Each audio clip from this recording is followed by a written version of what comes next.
Olá, bem-vindos a mais um estudo em nosso canal Descobrindo a Espiritualidade. Estamos estudando o livro Libertação, psicografia de Chico Xavier, ditado pelo Espírito André Luiz. Esse é o terceiro estudo e estamos no segundo capítulo, intitulado A Palestra do Instrutor. Hoje vamos prosseguir analisando a argumentação do instrutor que está orientando tanto André Luiz quanto as equipes de socorro quanto à situação dos espíritos que desencarnam e estão vagando no estado de erraticidade ainda na Terra, vinculados à matéria e influenciando os homens, as pessoas encarnadas, a fim de que errem também, assim como elas erraram. Quando André Luiz, então, escutou tudo aquilo que o instrutor falou sobre essas legiões, em que eles, ainda habitando regiões infelizes e sintonizados com o mal e com o vício, acabam influenciando os habitantes da Terra, André Luiz ficou impressionado, porque ele próprio havia passado por regiões de sofrimento, como se destaca da obra Nosso Lar. Ele diz, então, que Gúbio, que é o instrutor, fez as observações que lhe fizeram escaldar o cérebro. Por ter passado pelos baixos círculos da vida após a morte, não havia identificado a existência dessas organizações, dessas legiões, que, como vimos, se organizam em cidades, em conglomerados, onde eles definem quais estratégias irão utilizar para influenciar os homens, inclusive brigando, guerreando, para terem o domínio sobre essas regiões trevosas. André Luiz diz que não tinha percebido, no seu período no umbral, que havia essas organizações de entidades malignas no campo espiritual, embora ouvisse em muitas ocasiões comentários impressionantes sobre elas. Então ele não encontrou nenhuma dessas organizações, porém ouviu falar, ouviu comentários de que haviam espíritos trevosos dedicados ao mal, que aqui ele chama inclusive de entidades malignas. Efetivamente, não conseguia por ele mesmo exumar todas as recordações do angustiado período que a porta do túmulo me oferecera. E isso é natural, como a gente já estudou. O espírito que desencarna, ainda ligado à matéria, sem ter trabalhado as questões espirituais, ele fica num estado de confusão que varia alguns minutos, algumas horas, alguns dias, alguns meses ou até anos, a depender do nível de consciência que esse espírito apresenta. Como nós sabemos, André Luiz passou por um estado de perturbação porque acabou desencarnando como suicida indireto, pelo abuso de substâncias, pela forma que levou a vida, apesar de nós termos a informação de que não foi exatamente a vida que ele atuou como médico que lhe elencou entre os suicidas indiretos, né? Existe essa informação de que as encarnações narradas no livro Nosso Lar foram invertidas, que na verdade André Luiz desencarnou como suicida indireto numa outra existência, não aquela que ele foi o Carlos Chagas, né, como muitos indicam, mas sim uma outra existência em que ele abusou de fato e acabou desencarnando. Não importa, porém, para o nosso estudo, né? A gente sabe que ele foi como suicida indireto pelo abuso de substâncias, pela cólera que ele apresentava, pelo excesso de comida, como a gente viu no filme, na própria obra literária. O importante é a gente lembrar que o período que André Luiz passou no estado de sofrimento no além, em que ele intitula Umbral, ele acaba vivenciando essas situações onde se aglomeram espíritos na mesma sintonia. E essa obra está confirmando a informação, né? Ele não percebia, não tinha lucidez suficiente para enxergar tudo o que se passava ao redor dele, e como nós vimos no estudo de ontem do Livro dos Espíritos, a lucidez do espírito após a morte vai depender do seu grau de adiantamento, do seu nível de consciência em relação à espiritualidade. Vira-me perseguido através de longos pântanos, errara aflitivamente dias e noites que me pareceram sem fim, atormentado e desditoso. Todavia, custava-me crer que as atividades maléficas gozassem de organismo diretor. Então vejam como André Luiz sofreu, né? Ele foi perseguido, passava por pântanos enormes, tendo muita angústia e aflição. E ele nunca imaginou que as forças malignas tivessem tanta organização, tivesse uma direção, uma liderança. Por isso mesmo, de mente agora centralizada nos propósitos do bem, aventurei uma indagação. Ele vai então fazer uma pergunta, porque agora ele já está com a mente desperta. Com que fim essas legiões retardadas, no sentido de atrasadas, né? Se mancomunam, se reúnem além da morte, se despidas da vestimenta grosseira de carne, devem saber mais que nunca que se empenham em combates inúteis. Então André Luiz está indagando por que esses espíritos, depois da morte, continuam dedicados ao mal se esses combates são inúteis. A gente sabe, né, que eles não pensam ser inútil, eles acham realmente que vão conquistar pela força, pelo abuso do poder, o que eles desejam. Mas vamos ver o que responde André Luiz.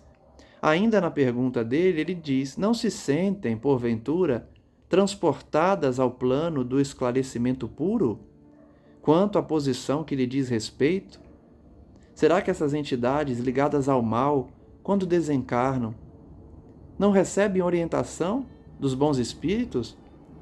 Não se cercam presentemente de mais sublimes revelações da natureza? Ou seja, o espírito liberto da carne, ele não tem mais acesso às belezas da natureza, como a natureza funciona, como ela é assessorada pela divindade?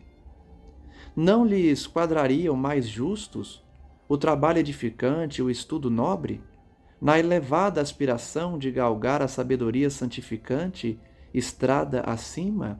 Vejam que as perguntas de André Luiz são um pouco inocentes, né? Ele está perguntando por que os espíritos inferiores não querem estudar, trabalhar para evoluir, para se elevarem.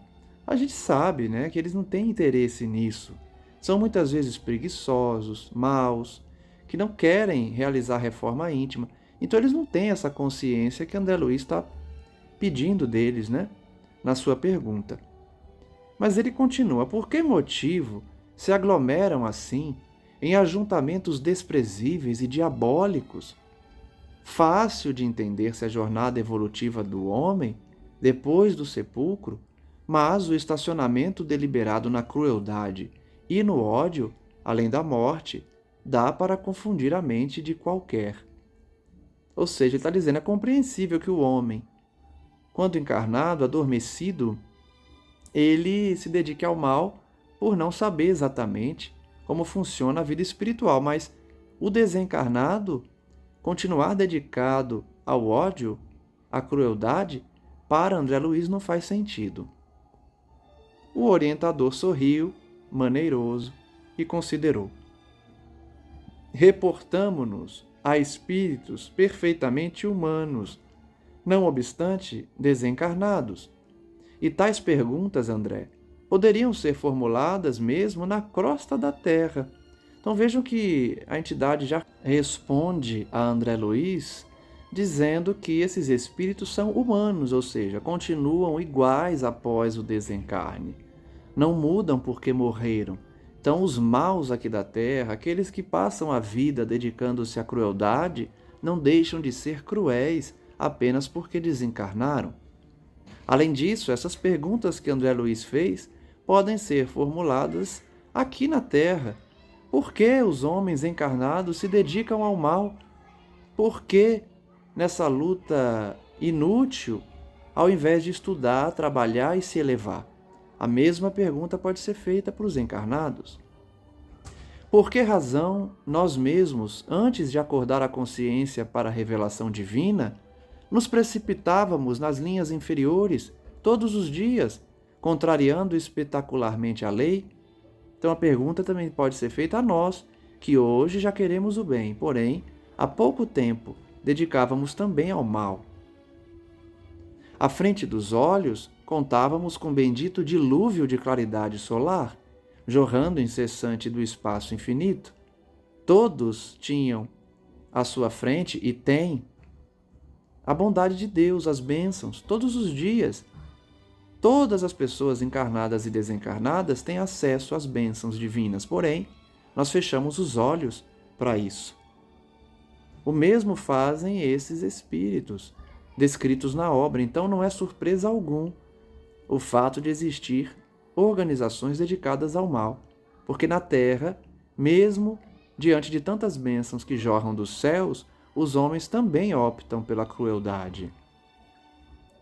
Sabíamos que a existência do corpo correria rápida, que seríamos defrontados pela morte comum a todos, que regressaríamos do mundo carnal pela mesma porta misteriosa, através da qual penetráramos nele. Ou seja, todos nós sabíamos que iríamos desencarnar, que iríamos ter que enfrentar a morte. No entanto, quantas vezes teremos menoscabado a sabedoria excelsa, com atitudes de criminosa indiferença? Quantas vezes, portanto, ignoramos as bênçãos divinas e continuamos dedicados ao mal, ao erro e ao vício, mesmo sabendo que um dia teríamos que prestar contas? Quantos fazem diariamente isto? Ante as sugestões do plano divino que te povoam, agora o pensamento, lembras-te de algum tempo passado em que tivesses cogitado sinceramente da própria sublimação? Olha que pergunta importante que também se aplica a nós. Agora que a gente tem pensamentos de encontro a Deus, pensamentos de adoração, de reconhecimento do divino, podemos afirmar que esquecemos momentos em que a gente ignorou os avisos de Deus, em que nos preocupamos com a nossa sublimação? Será que no passado a gente sinceramente interessou-se por nossa sublimação, por nossa elevação? Se desenterrarmos o pretérito, meu caro, encontraremos lamentáveis reminiscências. Então todos temos um passado obscuro. Agora nós despertamos. Mas da mesma forma que esses espíritos dedicados ao mal estão adormecidos, nós também já estivemos. Apesar desse passado, no entanto, não nos compete parar ou desanimar. À maneira do tronco frágil, é imperioso crescer, subir, por alcançar o oxigênio de cima. E apesar de algemados ao que fomos, à semelhança da árvore humilde, presa aos resíduos do complicado envoltório que lhe encerrava a semente, reclamamos ascensão, ar puro e largueza de condições para produzirmos o bem que o Senhor espera de nós. Então, nós já estivemos nessa mesma condição. Poderíamos não ter escolhido, talvez, crueldade, mas certamente já estivemos vinculados ao erro, à viciação, à sombra. Mas hoje somos como uma árvore que busca às alturas o oxigênio de cima, ainda que tivéssemos que passar por situações de despertamento, como a semente precisa vencer os obstáculos para se desenvolver. A argumentação de Gúbio era bela e sugestiva, entretanto eu sentia dificuldades para aceitar a ideia de purgatórios e infernos dirigidos. Olha só que interessante. André Luiz resistia à ideia de locais de depuração, locais de sofrimento, locais em que sombras dirigem as trevas. A gente sempre comenta aqui que as obras de André Luiz sofreram críticas de espíritas que pensam que não existe o umbral, não existe uma zona de sofrimento, porque Kardec teria elencado na codificação a informação da espiritualidade de que o sofrimento se dá aqui na Terra. Os espíritos que desencarnam ficam vagando na crosta planetária, na dimensão espiritual aqui da Terra, e não que existiriam locais de sofrimento e depuração no além. Nós já falamos aqui, esse assunto sempre volta. Peço perdão, inclusive, para quem já ouviu isso várias vezes, mas é um tema que sempre retorna, que na verdade os espíritos não disseram que inexistiam regiões de sofrimento no além. O que eles falaram é que tem uma categoria de espíritos, como a gente está vendo inclusive nessa obra, que ficam vinculados à crosta planetária, ombreando-se com os homens, vagando aqui na Terra. Mas isso não exclui as cidadelas, as vilas, as verdadeiras cidades no além, tanto de elevação espiritual quanto de sofrimento. Uma região não exclui a outra. Então existe sim, de fato, o sofrimento na Terra, junto dos encarnados, mas também existem as regiões purgatoriais. E notem aí que André Luiz, ele resistia a essa ideia. Ele foi criticado por trazer a informação, mas ele próprio resistia a essa ideia de existir locais no além de sofrimento purgatorial, infernos dirigidos por espíritos trevosos. Será? Não faz sentido, né, a gente imaginar que não exista, porque se na Terra nós temos inteligências voltadas para o mal, por que imaginar que no plano espiritual também não existem inteligências vinculadas à maldade, à crueldade e que dirigem outros espíritos inferiores a eles? Vejamos a resposta de Gúbio.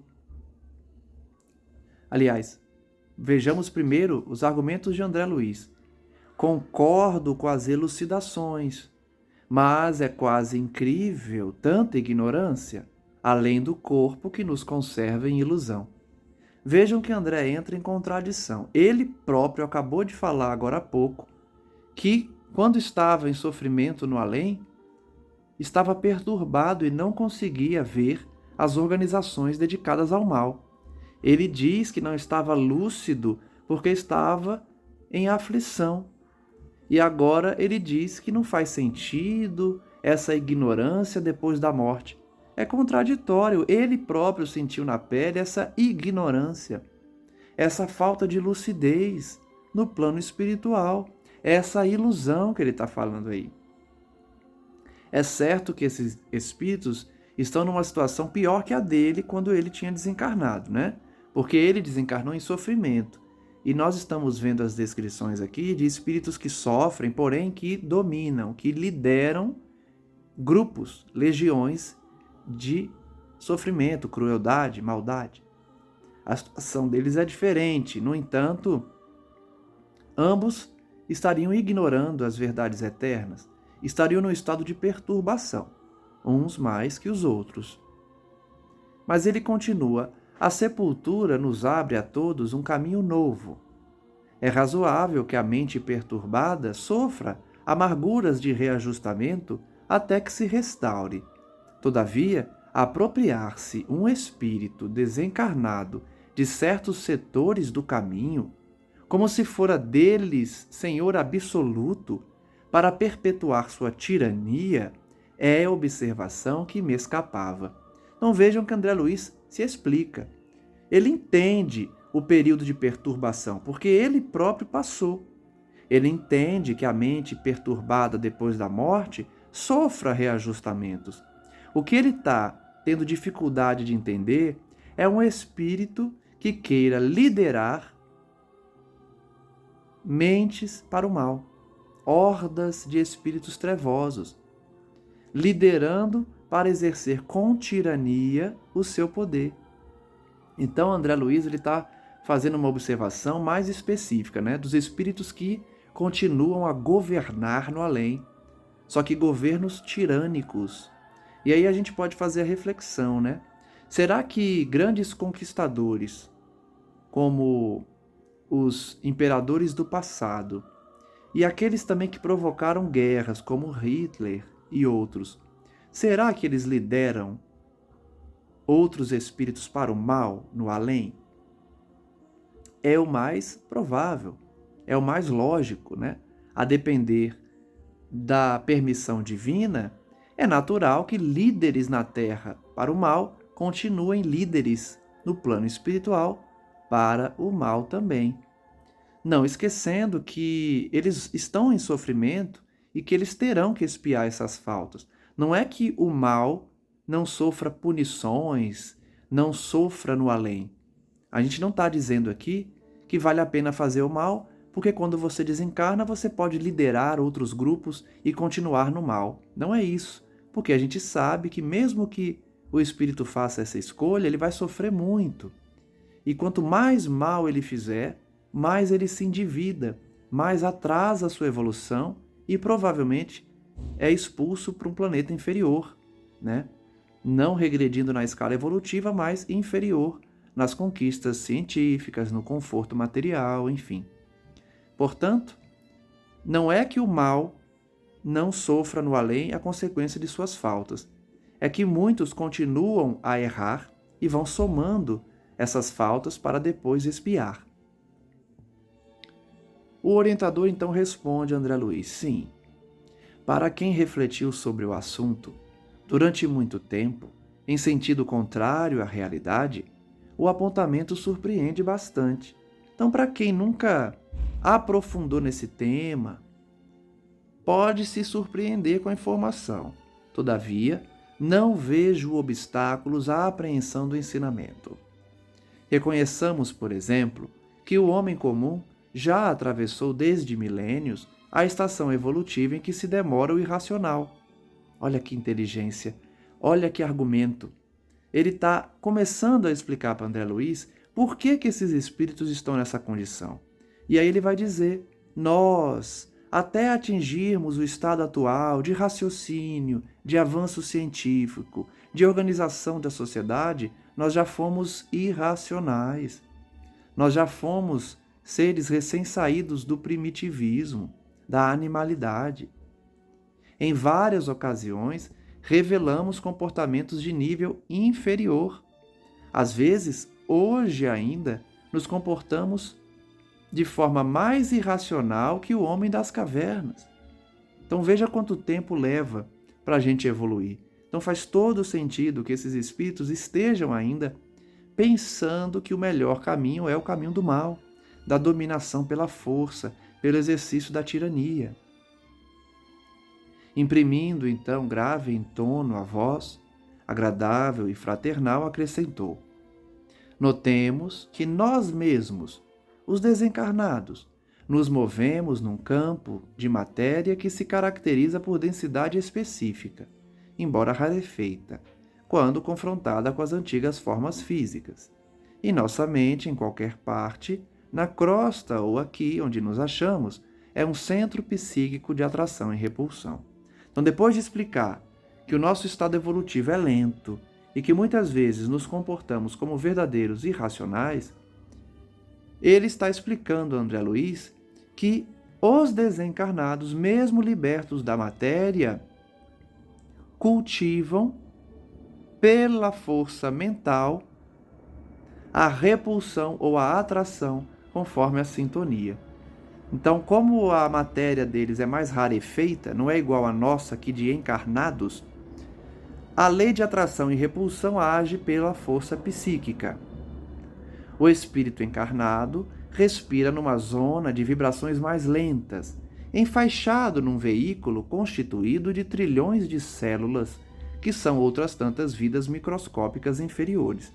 Então vejam a diferença de nós, encarnados, para os desencarnados. Eles não têm essa carga material que nós todos carregamos, constituída por trilhões de células.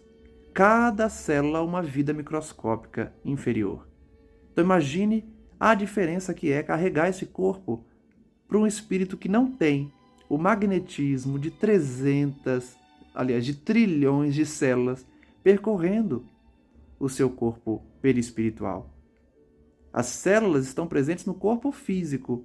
o corpo perispiritual não tem essas células materiais condensadas. Então, aí já está uma grande diferença para a gente entender as peculiaridades, né, do desencarnado e do encarnado. Cada vida, porém, por mais insignificante, possui expressão magnética especial. A vontade, não obstante condicionada por leis cósmicas e morais, inclinará a comunidade dos corpúsculos vivos que permanecem a seu serviço por tempo limitado. Ele está explicando, André Luiz, o seguinte, que esses trilhões de células que circulam em nosso corpo físico são guiadas pela força da vontade do indivíduo. E, além disso, condicionadas às leis cósmicas. Porque não é razoável a gente pensar que estamos conscientemente guiando nossas células, né? A gente não faz isso de forma consciente. Elas são guiadas pelo condicionamento por estarem vinculadas às leis cósmicas e morais. São seres, como se fossem seres, corpúsculos microscópicos, vidas. Essas células, portanto, condicionadas pela inteligência divina, agem e vão também no seu processo evolutivo, atuando no corpo físico dos encarnados. Trabalhando, portanto, a seu serviço à maneira do eletricista que liga as forças da usina para as atividades num charco ou para serviços numa torre. Ele explica, portanto, de que maneira a força vital é distribuída pelo corpo físico pela ação das células, dirigidas pela vontade do espírito e também pelo condicionamento evolutivo, vinculadas, portanto, às leis cósmicas e morais, à semelhança do eletricista, que se utiliza, então, dessas forças da usina para trabalhar numa torre ou num charco. Sendo cada um de nós uma força inteligente, detendo faculdades criadoras e atuando no universo, estaremos sempre engendrando agentes psicológicos por meio da energia mental, exteriorizando o pensamento e com ele improvisando causas positivas, cujos efeitos podem ser próximos ou remotos sobre o ponto de origem. Vejam como o instrutor entra no tema forças mentais, que a gente já percebeu que vai ser um tema constante dessa obra, para explicar que nós, como co-criadores, ou seja, seres criados por Deus e que recebemos dele, essa centelha divina, a propriedade da criação, temos pela força da vontade, pela exteriorização do pensamento, o poder de exercer influência sobre esses seres, sobre esses corpúsculos ou sobre o pensamento e as causas positivas que podem ser próximas ou distantes do ponto de origem. O ponto de origem é o próprio espírito, que quando exterioriza o seu pensamento, vai imprimir a esse pensamento uma força derivada justamente da sua força mental. Quanto mais elevado o espírito, mais longe vai o seu pensamento, mais distante ele consegue imprimir a força desse pensamento, atingindo, portanto, os seus objetivos distantes ou próximos, enquanto que os espíritos inferiores também vão trabalhar pela força da vontade, a exteriorização do pensamento, mas esses pensamentos, essa força mental estará vinculada a propósitos inferiores, formando inclusive imagens mentais prejudiciais para ele mesmo. Ele continua ensinando. Por enquanto ele só está falando que todos temos essa força mental e que pela exteriorização do pensamento nós podemos imprimir essa força para que o pensamento ganhe altura.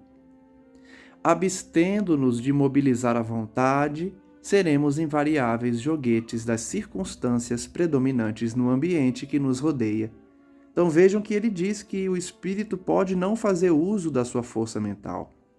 O espírito que não se utiliza da força mental, que não mobiliza a sua vontade, ele se torna um joguete, ou seja, ele vai ser um produto das circunstâncias, um produto do meio em que ele vive, um produto dos seres que o cercam e que muitas vezes sabem utilizar a força mental para dominá-los.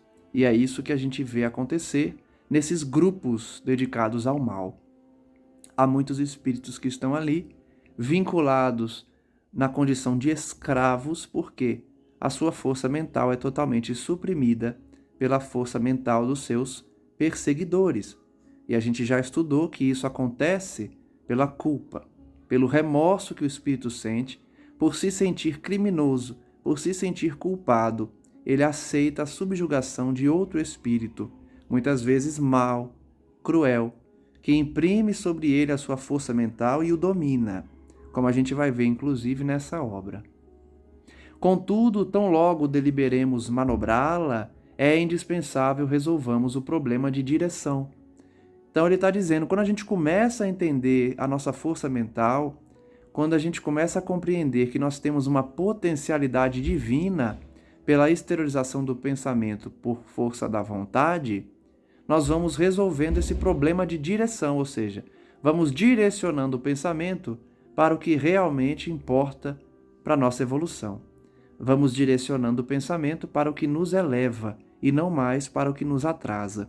Toda essa introdução que o mentor fez para André Luiz é para responder a ele que esse grupo de espíritos está vinculado ao mal por opção, por direcionar a sua força mental para o desequilíbrio, para a dominação, para a crueldade. Nós, enquanto seguidores de Cristo, buscando os ensinamentos dele, buscando controlar nossa força mental, nós vamos poder direcioná-la para o bem. Mas todos esses que André Luiz destacou estão vinculados a uma força mental desequilibrada, porquanto nossos estados pessoais refletem a escolha íntima. Por isso que no plano espiritual é tão fácil identificar a intenção dos espíritos. Não há como disfarçar, como a gente vê na Terra, né? Aqui na Terra é muito fácil e muito comum as pessoas disfarçarem e fingirem certos sentimentos. No plano espiritual não é possível, porque o estado pessoal reflete a escolha íntima. Se está na sombra, se está no sofrimento, isso reflete a escolha íntima do indivíduo. Logo, seus pensamentos não são equilibrados. Agora, se ele emite luz, paz e não apresenta sofrimento, você pode identificar um espírito que já controla e já direciona a sua força mental para o bem. Façamos o mesmo na Terra, direcionando a força mental e, inclusive, utilizando-se dessas forças vitais que giram e circulam em nosso corpo para o bem, para a prática da caridade, para vencer nossas paixões e cultivar uma convivência pacífica com as pessoas, né? A gente pode se utilizar da força mental aqui na Terra, não precisa esperar desencarnar, não. Existem princípios, continua ele, forças e leis no universo minúsculo, tanto quanto no universo macrocósmico. Quantas vezes já falamos aqui, né? Do micro ao macro. Do micro, nessas forças e nesses corpúsculos celulares, nessas manifestações do pensamento que circulam, os miasmas ou as vibrações de equilíbrio ao nosso redor, está no micro. No macrocosmo também. Princípios, forças e leis regem essa atração e esse direcionamento da vontade. Quando a gente estuda a vontade, fica mais fácil a gente enxergar, por exemplo, que a vontade de fato é o que determina a criação. Por quê? Nós vemos na Bíblia, nós vemos nas descrições que falam sobre a criação do mundo, que é a vontade de Deus que criou o universo, a vontade de Deus que criou o planeta Terra. Então, o universo infinito é possível ser estudado e analisado como a manifestação da vontade do divino. E se vale para o macro, vale para o micro. Nós, enquanto co-criadores bem menores, também direcionamos nossa vontade e criamos. E algumas pessoas vão perguntar, mas como assim nós criamos pela vontade? Sim. As nossas próprias existências são resultado do exercício da nossa vontade. Quando nós direcionamos a nossa vontade para o bem, nós vamos criando uma vida mais equilibrada, um estado emocional mais equilibrado, uma aparência mais calma. Enquanto a pessoa que, pela força da sua vontade, direciona para a raiva, o ódio, a cólera, ela cria também. Mas ela cria um estado de perturbação, de desequilíbrio. É uma pessoa que começa a desenvolver tiques nervosos, que aparenta e apresenta um desequilíbrio na sua face, nas suas expressões faciais, nas suas expressões corporais. Então a gente também cria pela vontade. O nosso corpo se manifesta demonstrando que vontade nós estamos direcionando na força mental. Conseguem perceber?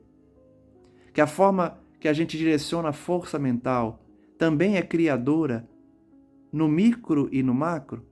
No micro, no sentido de doenças no nosso corpo, de desequilíbrios no nosso corpo, tanto no corpo físico quanto na mente. Então, a gente também, direcionando a vontade, podemos criar. Enquanto encarnados, temos o dever, a tarefa de criar para o equilíbrio. E é escolha nossa. Por isso, o mentor disse: nossos estados pessoais refletem nossas escolhas íntimas. Por que Chico Xavier apresentava uma aura de paz? Quem chegava perto dele se emocionava, sentia a sua bondade. Porque Deus deu isso a ele? Não. O estado pessoal de Chico, esse estado de paz, esse estado de emoção que as pessoas sentiam, essa simpatia que as pessoas tinham por ele, é resultado da escolha íntima que ele fez, da vontade dele direcionando a força mental para o equilíbrio. Todos nós, quando direcionarmos a força mental para o equilíbrio, vamos começar a causar isso nas pessoas também, uma paz.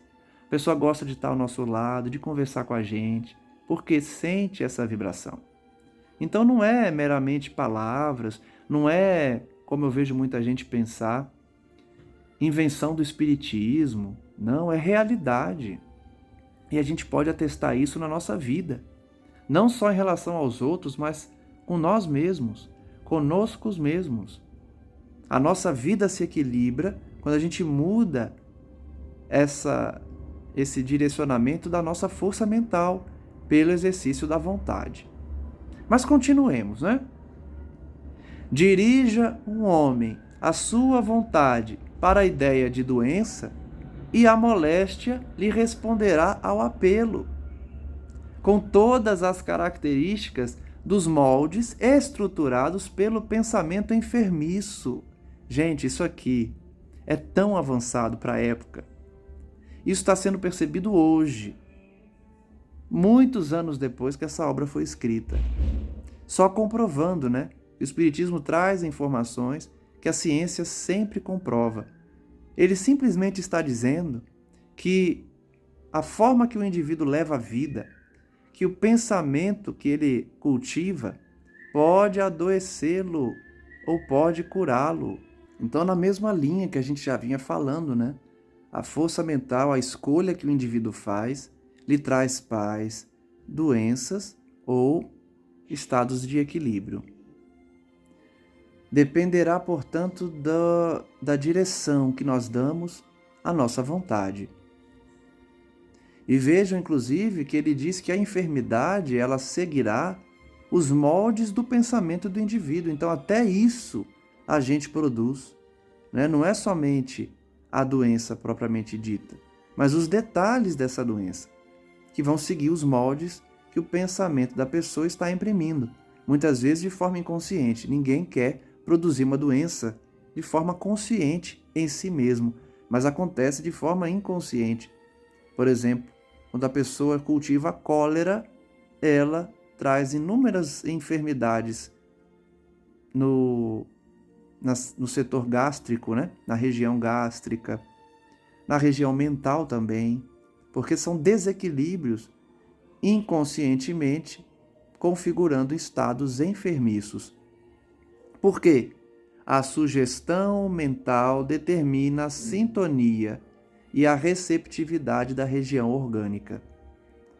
Sugestão mental positiva, não no sentido de positiva como bom, positiva como ação aqui, positiva como movimento. Toda vez que a gente movimenta o pensamento por nossa vontade, nós geramos uma consequência.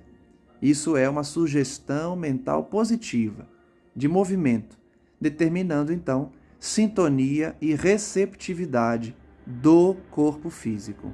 Existem inúmeros estudos científicos que demonstram que a forma que o indivíduo leva a vida, que a forma como o indivíduo enfrenta a doença, influencia diretamente na sua cura, na sua melhora. Sugestão mental, força mental dirigida pela vontade, determina sintonia e receptividade para o corpo físico. Em conexão com o impulso havido e as entidades microbianas que vivem e se reproduzem no campo mental dos milhões de pessoas que as entretêm, acorrerão em massa, absorvidas pelas células que as atraem. Então aqui já é algo mais complexo ainda. Ele está falando de micróbios que habitam o mundo mental, que estão ao redor das pessoas no plano extrafísico. Então isso aqui é bem complexo, né? Mas ele está dizendo que as nossas células do corpo físico vão absorver esses micróbios reproduzidos no campo mental pela lei de atração, em obediência às ordens interiores reiteradamente recebidas. Olha só que interessante. É como se a pessoa vivesse num mantra, né? Ela, de forma inconsciente, na sua maioria das vezes, repete aquele mantra na sua mente, inconscientemente. Porque está aqui, ó, reiteradamente o indivíduo repete a ordem. Por isso que atrai essas forças microbianas muitas vezes, formando no corpo a enfermidade idealizada. É como se a pessoa idealizasse uma doença para ela. Tem coisa mais bizarra do que isso, mas acontece de forma inconsciente.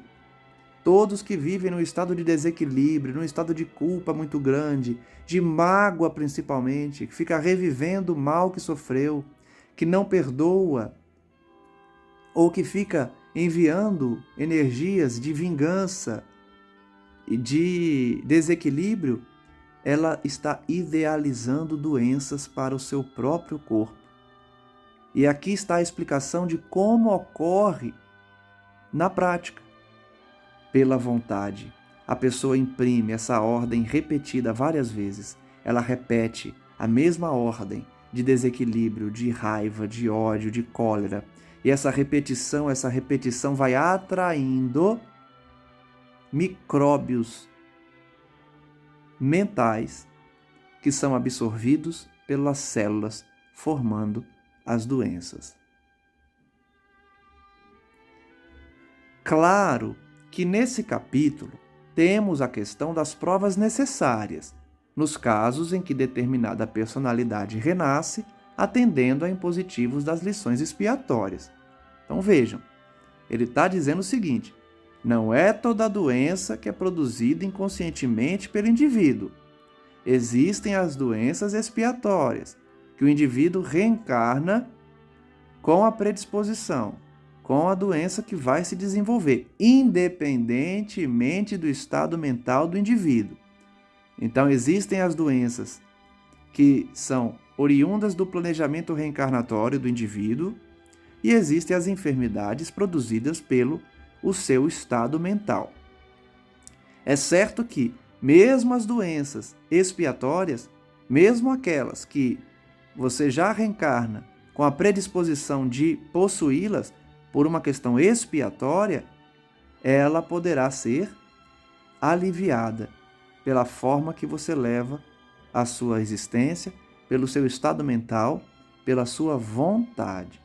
Então, o indivíduo que traz uma doença expiatória, mas tem uma vontade direcionada para o equilíbrio, os efeitos dessa doença serão menores. Ela continuará ali, porque ela é uma doença expiatória, você precisa passar por ela. Mas os seus efeitos serão reduzidos, porque você tem esse poder, pelo exercício da sua força mental, pela sua vontade, você pode cultivar um ambiente de equilíbrio que reduz os efeitos dessa enfermidade. Mas ele está trazendo aqui os dois tipos, a enfermidade expiatória e a enfermidade causada pelo estado mental dos indivíduos. Mesmo aí, ou seja, mesmo nas expiatórias, o problema de ligação mental é infinitamente importante, porquanto o doente que se compraz na aceitação e no elogio da própria decadência acaba na posição de excelente incubador de bactérias e sintomas mórbidos. Então, mesmo nas doenças expiatórias, o doente que traz um estado mental de desequilíbrio vai incubar bactérias. Ele seria doente de qualquer forma, porque é uma doença expiatória, porém, ele piora essa enfermidade, inundando essa doença com novos micróbios, com micróbios e bactérias produzidas por sua força mental e sintomas mórbidos. Então, por isso a importância do equilíbrio da força mental mesmo para os portadores de doenças expiatórias. Enquanto o espírito em reajustamento, quando reage valoroso contra o mal, ainda mesmo que benéfico e merecido, encontra imensos recursos de concentrar-se no bem, integrando-se na corrente de vida vitoriosa. Então, nesse final do parágrafo, nós temos os dois tipos de doente, né? O doente que incuba bactérias pela decadência do seu estado mental, piorando sua enfermidade, e o doente que reage contra o mal, mesmo que sofra um mal merecido, uma doença benéfica para ele, merecida porque resultado de suas condutas do passado, ganha recursos novos para enfrentar essa enfermidade e concentrar-se no bem para a vitória. André Luiz diz então: registrava as explicações, profundamente edificado, e não obstante a longa pausa que se fez espontaneamente, não ousei interromper o curso da argumentação, a fim de não quebrar a linha do pensamento. Então Gubbio vai continuar explicando André Luiz, explicando para a gente quanto aprendizado hoje, né? Sobre força mental, sobre vontade, sobre os efeitos da vontade, da nossa força mental para o nosso corpo físico. Ele continua: nossa mente é uma entidade colocada entre forças inferiores e superiores, com objetivos de aperfeiçoamento. Nosso organismo perispiritual, fruto sublime da evolução, quanto ocorre ao corpo físico na esfera da crosta, pode ser comparado aos polos de um aparelho magnetoelétrico. Então ele vai começar a explicar como essa força mental influencia tanto o corpo físico quanto o corpo perispirítico, que é o corpo que envolve os espíritos que estão desencarnados e também envolve os encarnados na ligação com o corpo físico. Ele diz: o espírito encarnado sofre a influenciação inferior por meio das regiões em que se situa o sexo e o estômago, e recebe os estímulos superiores, ainda mesmo procedentes de almas não sublimadas, pelo coração e pelo cérebro. Olha que informação interessante. Os chakras que recebem influências inferiores são os vinculados à região genésica e à região do estômago, o gástrico. Já os chakras vinculados ao coração, que é do plexo solar, né, e do cérebro, aliás, do cardíaco, o chakra cardíaco e do plexo solar, que é do cérebro, são das almas sublimadas que vêm ao nosso encontro. Mesmo em nós que não estamos sublimados, mesmo em nós que somos inferiores, é pelos chakras do plexo solar e do coronário que nós recebemos os estímulos superiores. É informação muito importante, né? Quando a criatura busca manejar a própria vontade, escolhe a companhia que prefere e lança-se ao caminho que deseja. Então, depois dele falar da escolha que o indivíduo faz para ter uma vida equilibrada conforme a sua vontade, as suas ideias, ele está falando agora dos terceiros, ou seja, das entidades espirituais que nos circulam, das influências que nós teremos durante a encarnação, não somente dos desencarnados, mas dos encarnados também. As pessoas que colocamos ao nosso redor. Pela vontade, a gente também dita as nossas companhias espirituais. Então vejam que lição Gubbio está dando para André Luiz, né? Ele está explicando o porquê aquela legião de sofredores escolhe o mal e se vinculam com o mal, atraindo-se uns aos outros para formar essas comunidades de sofrimento, além de explicar o porquê na Terra nós podemos produzir enfermidades e ditar as convivências espirituais e de outras pessoas conforme também o exercício dessa vontade. Nós escolhemos a companhia e o caminho que desejamos. Por isso a importância da oração. Por isso a importância de nos vincularmos com entidades de trabalho, de paz, de harmonia, de serviço a Cristo, ao invés de nos vincularmos a entidades que querem o mal, que querem a vingança, que querem fazer trabalhos para derrubar o outro, trabalhos para destruir o outro. Nós devemos buscar companhias espirituais de serviço e trabalho no bem, porque também é pela vontade que nós manifestamos as companhias e definimos o nosso caminho.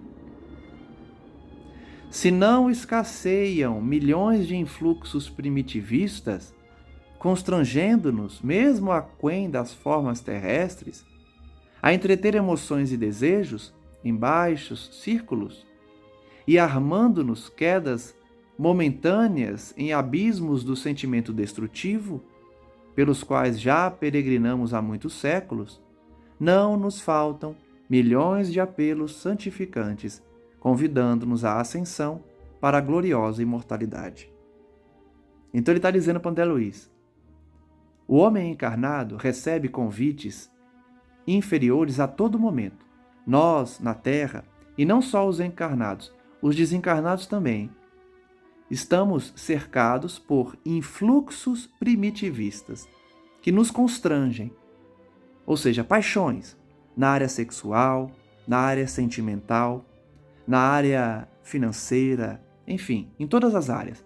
Nós recebemos influências primitivistas, porque estamos num planeta atrasado, de provas e expiações, emoções e desejos em baixos círculos, estimulando sentimentos destrutivos.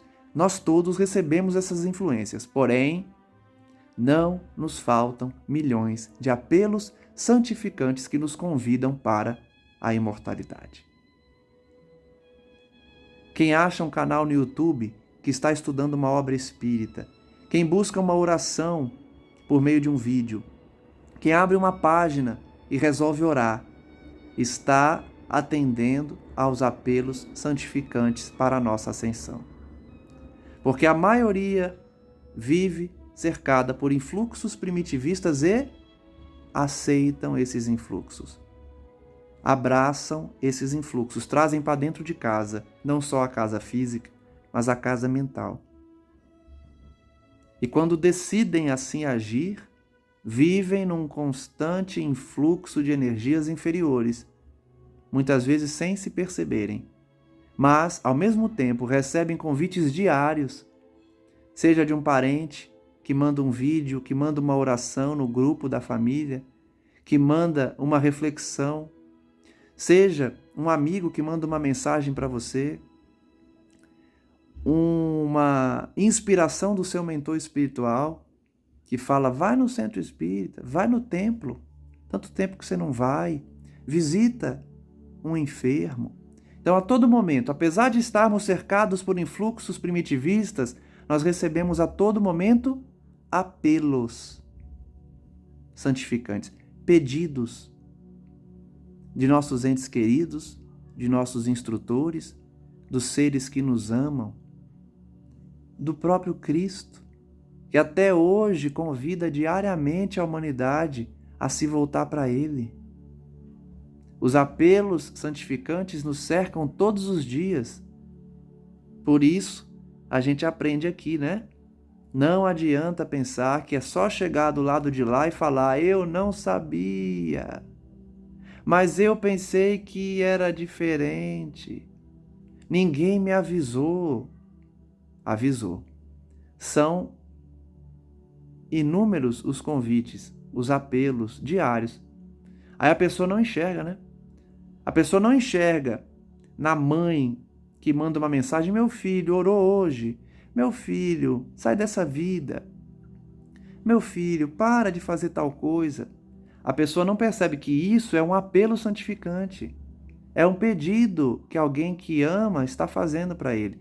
Pelo exercício da vontade, pelo exercício do livre-arbítrio, a pessoa ignora, mas depois não poderá dizer que não sabia, nem que não recebeu esses apelos. Mesmo que estejamos cercados por essas emanações inferiores, nós temos, sim, diariamente oportunidades novas para alterarmos a nossa vontade e o direcionamento que damos aos nossos pensamentos. Por isso que o Espiritismo ensina, e não somente o Espiritismo, né? Várias religiões ensinam isso. Só depende de nós. É uma escolha pessoal. Você pode acordar amanhã e dizer: eu quero ser uma pessoa diferente. Só depende de cada um. Às vezes a pessoa amarga, uma pessoa infeliz mesmo, ela pode despertar e falar: eu vou ser diferente a partir de hoje. E isso acontece com muita frequência, tá?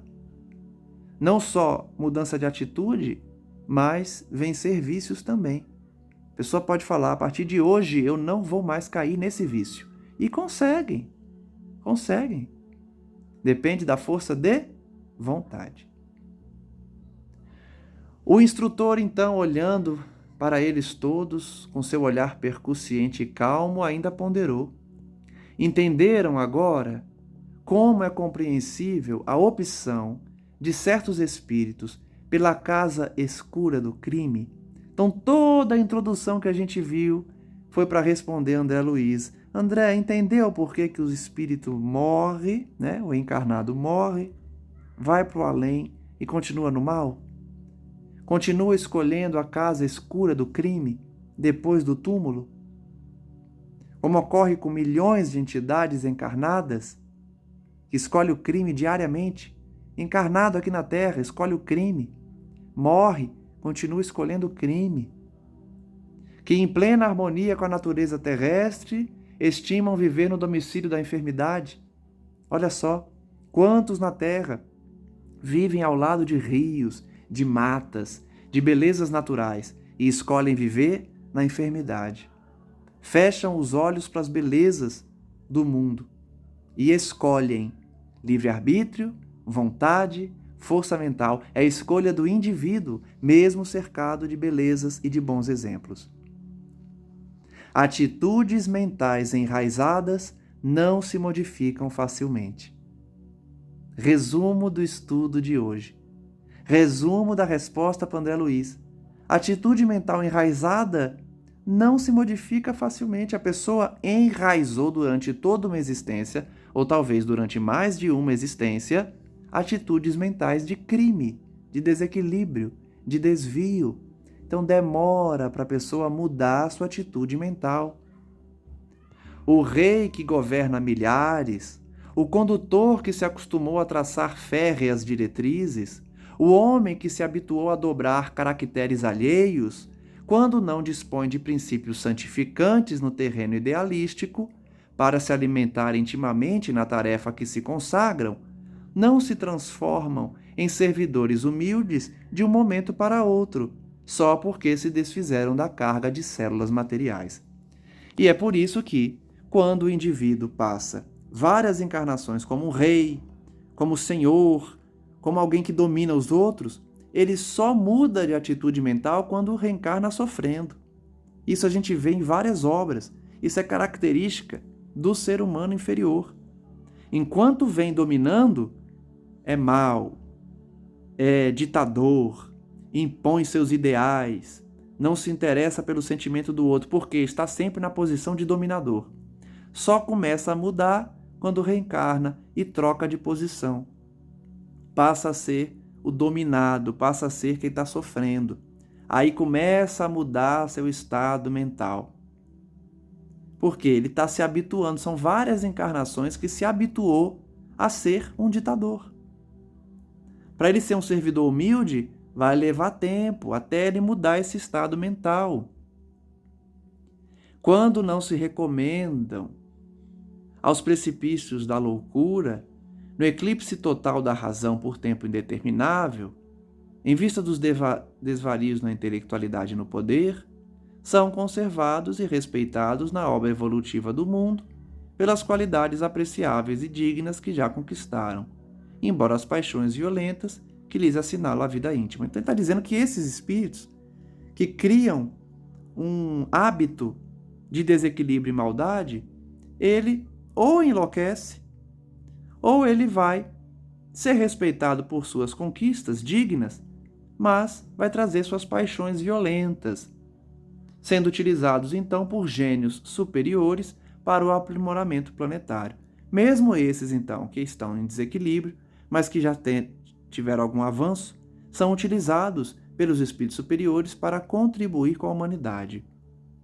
Essa humanidade em que eles vigiam e reajustam os mais fracos, sendo vigiados e reajustados pelos mais fortes, convertendo-se gradual e imperceptivelmente ao supremo bem, aceitando o plano divino em cuja execução passam a colaborar com fidelidade e valor. Ele está falando aqui como esses espíritos se recuperam. Esses espíritos que se mantêm no mal, que criam um hábito de desequilíbrio, eles só mudam com o tempo. Espiam, sofrem, vão quase à loucura, mas aí são utilizados pelos espíritos superiores para se doarem à humanidade. E aí, aos pouquinhos, de forma imperceptível, eles vão se transformando, saindo da condição de tirânicos para servidores do Cristo. É assim que acontece a transformação moral. Ela é lenta, é por meio de reencarnações. O plano divino, portanto, atua assim, transformando esses espíritos em servidores fiéis. Em tal posição, auxiliam e são auxiliados, dão e recebem, impulsionam o progresso e progridem a seu turno. Encerramos então mais um estudo em nosso canal, agradecendo a todos que nos acompanham, pedindo à espiritualidade que possa abençoar cada um de vocês e refletindo sobre as lições de hoje, especialmente em relação aos ensinamentos da nossa força mental, de que nós podemos direcioná-la para o bem e que isso constituirá o nosso estado de saúde ou de enfermidade, a depender de como direcionamos essa força mental para a criação de hábitos salutares ou perniciosos. Que possamos, portanto, aprender com os instrutores de André Luiz para não criarmos enfermidades em nosso corpo físico pelo abuso da nossa força mental, pelo direcionamento equivocado da nossa vontade. Que possamos, ao contrário, utilizar essa vontade para criar equilíbrio, pacificação, harmonia e caridade. E, principalmente, ouvir os bons espíritos, as suas sugestões, para que possamos receber não somente as bênçãos do céu, mas conseguir absorvê-las, perceber também que elas nos rodeiam e nos desvincular dessas sensações inferiores provocadas pelo estado primitivo de nosso planeta, inferior e também inferior dos espíritos que o habitam. Que possamos, por fim, refletir sobre a importância de cultivarmos os ensinamentos e as inspirações pelo coração e pela mente, lembrando que as influências inferiores serão aí absorvidas e sentidas pela região, pelo chakra genésico e gástrico. Também foi outro ensinamento do estudo de hoje. Então encerramos agradecendo a todos, pedindo que acompanhem os próximos estudos para continuarmos aprendendo juntos esse caminho, que leva à nossa libertação, que é o nome da obra. Ainda vamos ver muitos casos dessas entidades que se dedicam ao mal, que estão vinculados a essa energia mesmo depois da morte, como foi a indagação de André Luiz no estudo de hoje. Encerramos então agradecendo a espiritualidade amiga, pedindo que essas bênçãos possam envolver a todos que estão nos escutando nesse momento, que os espíritos ainda vinculados ao erro, ao crime e ao mal possam despertar o quanto antes, para que de forma imperceptível, pouco a pouco, se transformem em servidores do Cristo, como todos nós almejamos, e que um dia, certamente, estávamos no mesmo lugar que hoje eles estão, ainda desejando e cultivando o mal e levando ao próximo o desespero e a aflição. Que possamos hoje, já despertos pela doutrina espírita e pelo cristianismo primitivo, abraçarmos uma idealização fraternal entre os homens, dando bons exemplos, cultivando boas convivências, fazendo com que as pessoas ao nosso redor sintam essa paz, essa energia, essa vibração de amor e de luz, para que também tenham seus corações tocados para o bem, porque o momento na Terra é um momento precioso de regeneração, de transição, e para isso é necessário que os seus habitantes possam sintonizar com essas entidades, esses grupos felizes de espíritos que já escolheram o bem há muitos séculos, há muitos milênios, e que agora vêm até nós para nos guiar os passos também e nos orientar para que não persistamos no erro, nem nos mantenhamos estacionados, evitando o progresso por escolha individual, em que Deus respeita o nosso livre-arbítrio. Que possamos, por fim, utilizar a nossa vontade para o bem, direcionando nossa força mental para o equilíbrio, para a harmonia e para o belo, onde Deus, na sua criação infinita, continua a idealizar a nossa felicidade futura por meio das bênçãos que diariamente nos oferta. Graças damos a Ti, Senhor, por isso e por tantas bênçãos ao nosso redor, dos nossos entes queridos, encarnados e desencarnados, bem como aqueles que vamos, a cada dia, ganhando a simpatia e a amizade para seguirmos em conjunto na nossa evolução. Por fim, peço a Maria Santíssima, Mãe das Mães, Rainha do Reino de Cristo, que possa envolver principalmente os suicidas, os criminosos e os viciados, para que igualmente recebam essas oportunidades e possam um dia andar lado a lado conosco, servindo ao bem. Graças damos a Ti, Senhor Jesus, hoje e sempre, e que assim seja. Agradeço a todos mais uma vez e até o próximo estudo.